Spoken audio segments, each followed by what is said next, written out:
Good morning बेटा। बेटा अभी हम इलेक्ट्रोमैग्नेटिक वेव के बारे में पढ़ रहे थे, यस और नो।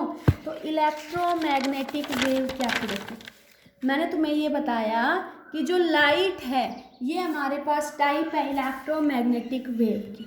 इसके पास बेटा oscillating electric and magnetic component होते हैं and these components are perpendicular to each other.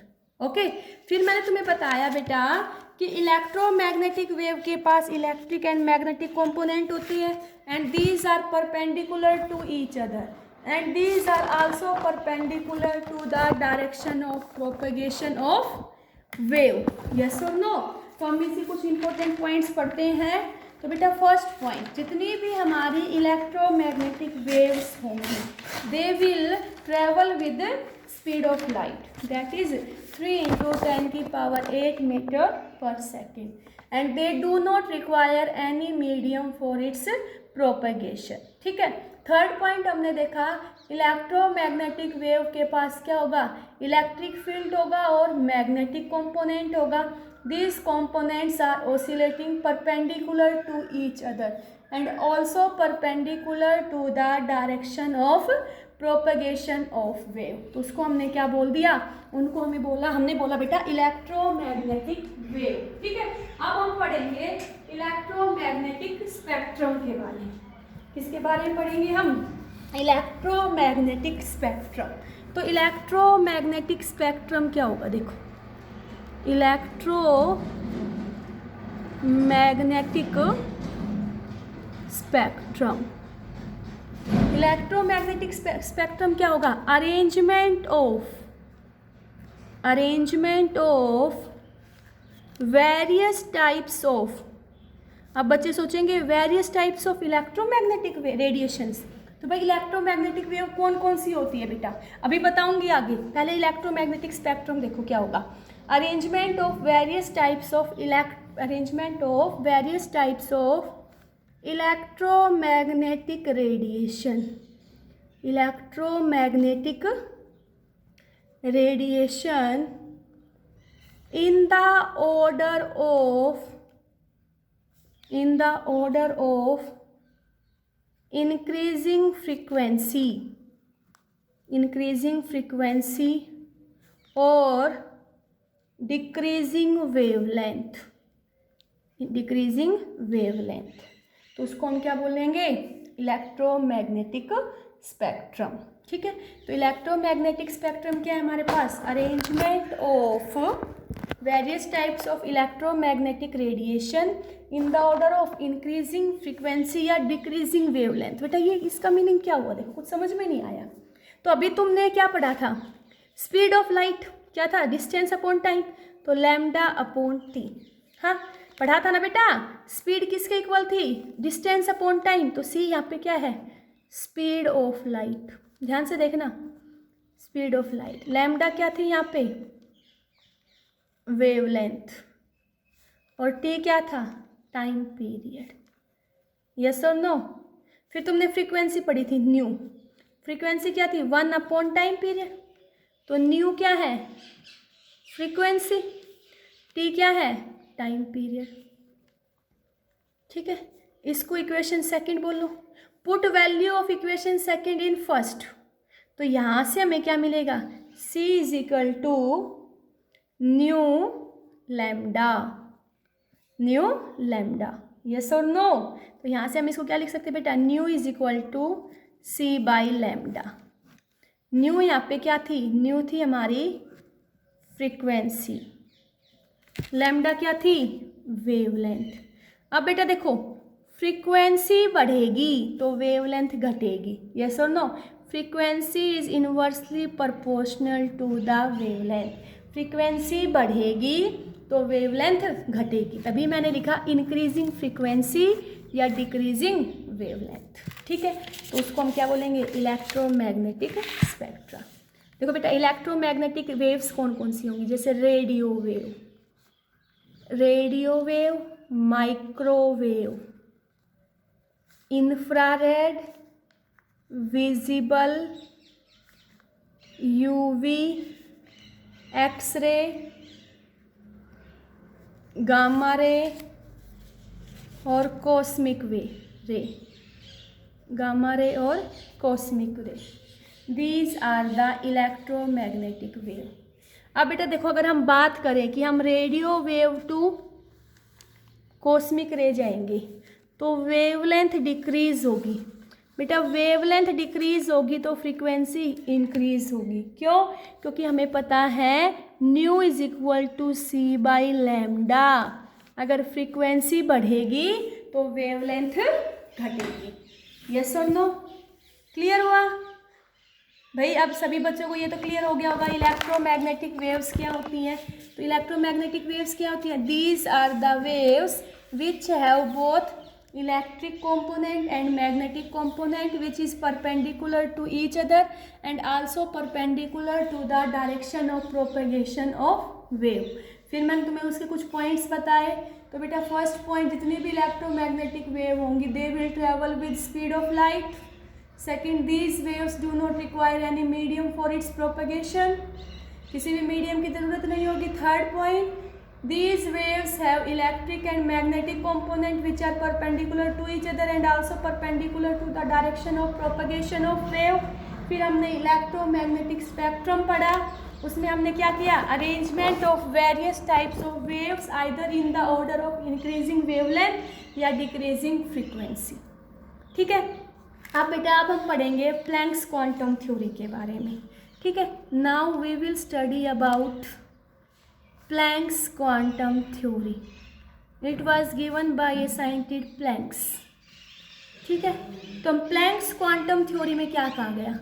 इसमें कहा गया कि एटम और जो मॉलिक्यूल है, एटम और मॉलिक्यूल कुड एमिट और एब्जॉर्ब एनर्जी। एटम या मॉलिक्यूल एनर्जी को एब्जॉर्ब करेंगे या एमिट करेंगे in the form of discrete quantity, in the form of discrete quantity. ठीक है। किसमें? डिस्क्रीट क्वांटिटी के टर्म में। अब बात आती है डिस्क्रीट क्वांटिटी क्या होगा।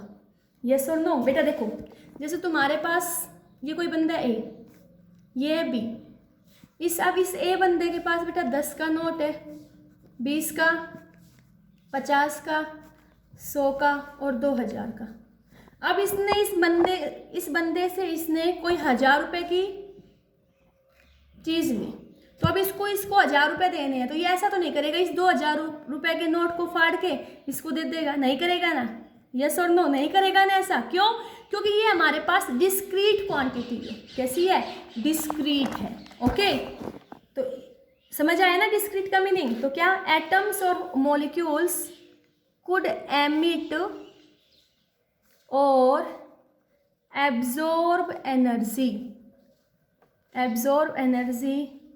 only in discrete quantity, only in discrete quantity means small packets की फॉर्म में, small packets की फॉर्म में। ठीक है। एक बार ये समझ आया ये एग्जांपल। एक एग्जांपल और देखो, जैसे तुम यहाँ पे खड़े हो, ठीक है, और तुम्हें यहाँ पे जाना है, इस साइड स्टेयर्स है यहाँ तक जाने के लिए, इस साइड रैंप है। क्या है? रैंप। अब तुम अगर स्टेयर से जाओगे क्या तो तुम यहाँ पे खड़े होगे, या यहाँ पे या यहाँ पे, तो यहाँ से इसका डिस्टेंस क्या तो 1 होगा या 2 या 3। लेकिन यहाँ तो देखो कहीं पे भी खड़े हो सकते हो, मीन्स यहाँ पे डिस्टेंस 2.7 भी आ सकता है, 3.3 भी आ सकता है, लेकिन यहाँ पे तो फिक्स होगा 1 2 3। तो ये हमारा मेथड क्या हो गया? यहाँ से यहाँ जाने का कैसा है? डिस्क्रीट है भाई, इंटीग्रल है, डिस्क्रीट है, मीन्स 1 2 3 वैल्यू आएगी, फ्रैक्शन में नहीं आएगी, मीन्स डिस्क्रीट है ये। ठीक है। लेकिन यहाँ देखो 2.3 भी आ सकती है, 3.7 भी आ सकती है, तो ये वैल्यू कैसी रहेगी? कंटिन्यूअस। कैसी होगी? कंटिन्यूअस। तो जो एटम और मॉलिक्यूल है जो एनर्जी को क्या करेगा? एमिट या एब्जॉर्ब करेगा, तो वो बेटा डिस्क्रीट क्वांटिटी में करेगा। क्या? डिस्क्रीट क्वांटिटी में। ठीक है भाई, कोई एटम है, उसे अगर एनर्जी क्या तो किसी को देनी हो या उसे लेनी हो, तो वो एनर्जी का गेन और लॉस हमेशा स्मॉल पैकेट्स की फॉर्म में करेगा, और वो पैकेट्स कैसे रहेंगे? डिस्क्रीट रहेंगे। ओके, फर्स्ट पॉइंट क्लियर हुआ। सेकंड देखो, जो प्लैंक्स नाम के साइंटिस्ट ने इसको डिस्कवर किया था, तो प्लैंक्स ने उन डिस्क्रीट क्वांटिटी के लिए वर्ड यूज कर लिया क्वांटम। क्या? Quantum. Planck gave the name quantum to the smallest quantity of energy. Planck gave the name quantum to smallest quantity of energy that can be emitted in the form of EM wave. ठीक है, third point बेटा, third point Planck's ने कहा the energy of photon is directly proportional to the frequency of the wave. Planck says that energy of photon is directly proportional to frequency, means E is directly proportional to nu. तो E is equal to h nu. तो यहाँ पे h क्या आ गया? h आ गया Planck's constant. h is Planck's constant और Planck's constant h की value क्या आएगी? 6.26 इंटू 10⁻34 जूल सेकेंड. ठीक है, यूनिट देखो बेटा कैसे निकाली. तो E is equal to h nu. E energy की यूनिट जूल. h फ्रीक्वेंसी क्या होती है? 1/टाइम पीरियड. टाइम पीरियड की यूनिट क्या आएगी? सेकेंड. तो यहाँ से h प्लैंक्स क्वांटम की वैल्यू क्या आ गई? Joule second. क्या आ गई? Joule second. This is the unit of Planck's constant. The unit of Planck's constant is equal to 6.626 into 10⁻34 and unit is joule second. Unit क्या आ गई? joule second. तो यहाँ से देखो बेटा, अब हमें ये पता है nu is equal to C by lambda. तो यहाँ पे हम ये फॉर्मूला यूज कर सकते हैं ना, E is equal to h c by lambda. तो ये formula energy is directly proportional to frequency किसने दिया? प्लैंक्स ने. तो यहाँ E क्या हो गया? Energy h Planck's constant, C is the speed of light. और अभी इलेक्ट्रोमैग्नेटिक वेव में बताया था all the waves are travel with speed with each is equal to the speed of light. Lambda is the wavelength. Lambda क्या है यहाँ पे? Wavelength. ये फॉर्मूला क्लियर हुआ? आगे देखो बेटा, अभी मैंने तुम्हें पैसे में ये पॉइंट बता चुकी कि प्लैंक्स ने कहा था कि व्हेन ए बॉडी एमिट और absorb energy that it will be in the integral multiple of quantum. Yes और नो? ये पॉइंट समझा चुकी बेटा. ए बॉडी कैन एमिट और absorb energy. A body can emit और absorb energy only in terms of integral multiple of quantum. Integral multiple of quantum. बेटा देखो अभी आपने पढ़ा था ना E is equal to n h nu. तो यहाँ n की वैल्यू बेटा 1 हो सकती है, 2 हो सकती है, 3, 4, 5 सो ऑन सो, लेकिन n की वैल्यू 1.5, 2.5 फ्रैक्शन में नहीं हो सकती. ठीक है, क्लियर हुआ ये? तो ये हमने क्या पढ़ा? Planck's quantum theory. एक बार प्लैंक्स क्वांटम थ्योरी फिर से बता रही हूँ बेटा. मैंने तुम्हें बताया कि प्लैंक्स नाम के साइंटिस्ट ने इसको डिस्कवर किया. उसने कहा गया कि कोई भी एटम या मॉलिक्यूल है वो एनर्जी को एमिट करता है in the form of discrete packets. और उस डिस्क्रीट पैकेट्स के लिए उसने वर्ड यूज़ किया क्वांटम. क्या? क्वांटम.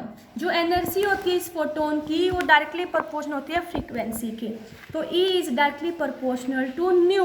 तो E is equal to h nu. Here h is the Planck's constant. The value of Planck's constant is 6.626 into 10⁻34. Unit कैसे निकाली? E energy, nu frequency, frequency is equal to 1/टाइम period, time unit second. तो यहाँ से h की value क्या आ गई? Joule second. ओके, फिर हमने फॉर्मूला पढ़ा nu is equal to C by lambda. C is the speed of light, lambda is wavelength. तो E is equal to h c upon lambda.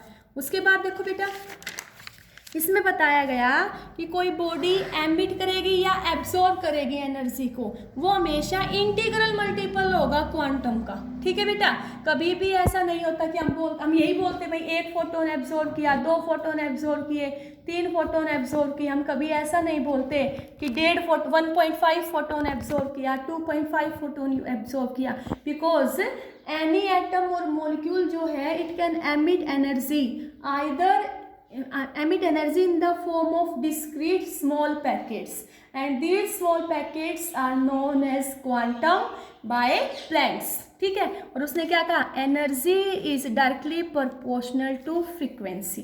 किसने कहा बेटा, प्लैंक्स ने। यहाँ डायरेक्टली प्रोपोर्शनल साइन तो क्या लिखेंगे, E is equal to h nu. Here h is the Planck's constant. H क्या था, प्लैंक्स कांस्टेंट, और इस प्लैंक्स कांस्टेंट की वैल्यू क्या आई थी, 6.626 इंटू 10⁻34 जूल सेकेंड। फिर हमने पढ़ा था बेटा nu is equal to C by lambda. इस वैल्यू को यहाँ पुट करेंगे तो क्या आ जाएगा, E is equal to h c by lambda. बेटा इस फॉर्मूले से तुम्हें न्यूमेरिकल सोल्व करने पड़ेंगे और इस फॉर्मूले से न्यूमेरिकल सोल्व करने पड़ेंगे, और nu is equal to C by lambda यहाँ से भी हम न्यूमेरिकल सोल्व करेंगे, जो हम नेक्स्ट वीडियो में करेंगे। Okay, thank you.